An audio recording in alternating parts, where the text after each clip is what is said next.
How do you choose an SQE training provider? It's a question I get asked all of the time. Stay tuned for the answer in the first of our series of how to choose an SQE training provider after the jingle. If you wanna be solicitors, why don't you come and visit us at SQE TV? The other day I caught up with the SRA's latest SQE update and I was immediately drawn to their list of SQE training providers. You'd think that would seem to be a good place for candidates to start their research, or would it? I'd seen this list in previous updates but never really explored it in as much detail as I've just done, and what I found was quite surprising.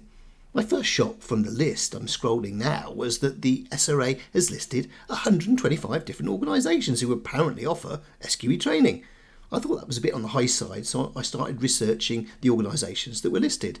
And it soon became apparent that a significant proportion of those on the list are not SQE training providers at all.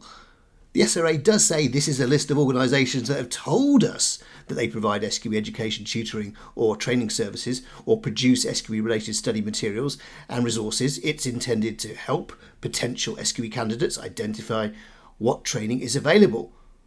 But how can it help if this list doesn't have the most basic of sense checks to ensure that candidates aren't wasting their time looking at organisations that aren't in the SQE space at all? It doesn't make any sense. For example, there are a number of listings for law firms, tech firms, education institutions in the UK and abroad who don't run any SQE courses at all.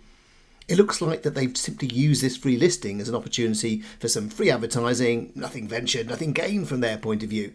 But it's wasting your valuable time, and that's not really acceptable.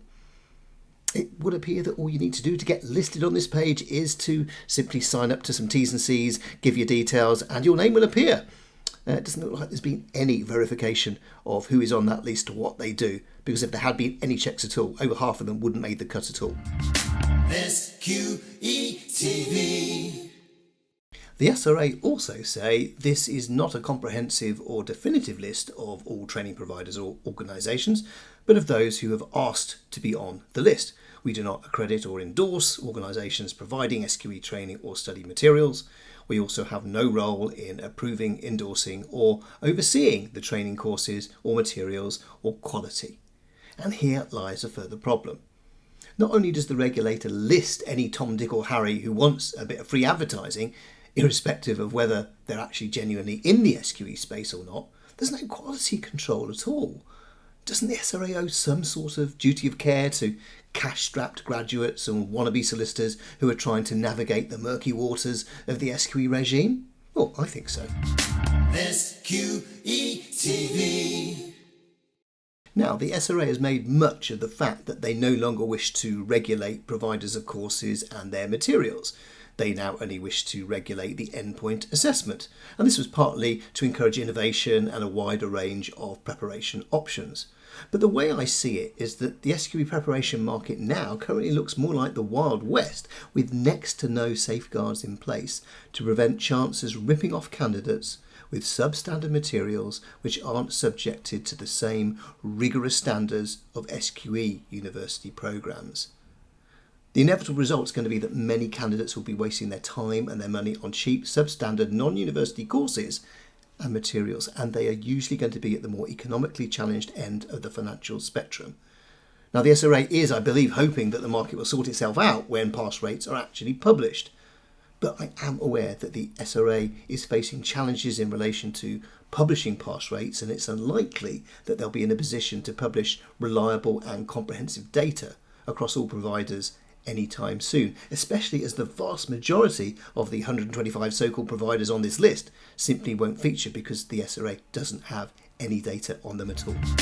SQE TV. So what's the answer? Well, at the very minimum, to protect you, the SQE candidates of the future, if the SRA is to list any provider on their website, there surely needs to be the most basic of quality assurance checks. They do, after all, have the benefit of a windfall in their SQE income in 2025, which will more than double from £30 million to £66 million. Surely they can afford it. But I'd go even further than that. Part of the SRA's remit is to protect members of the public from charlatan lawyers.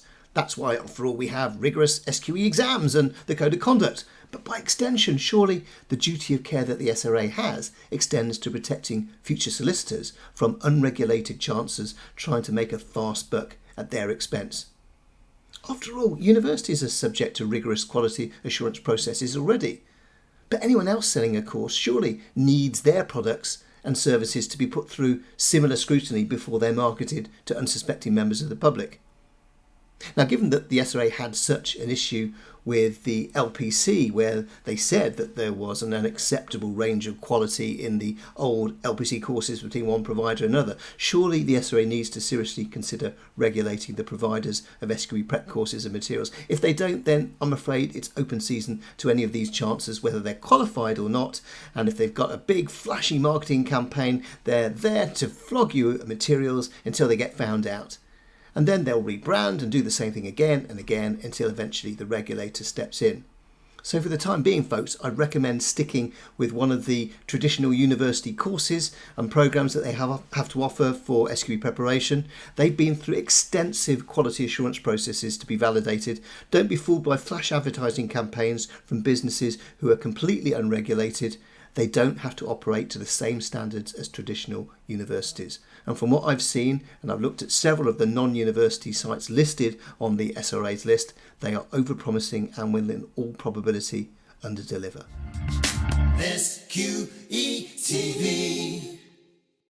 That was the first in our guide to choosing an SQE provider. Check out our later videos for more information to help you make an informed decision on the best SQE course and the best SQE provider for you, which should of course be aligned to your career objectives. If you like this video, please do subscribe to the channel and tap that notification bell. Until the next time, cue the jingle.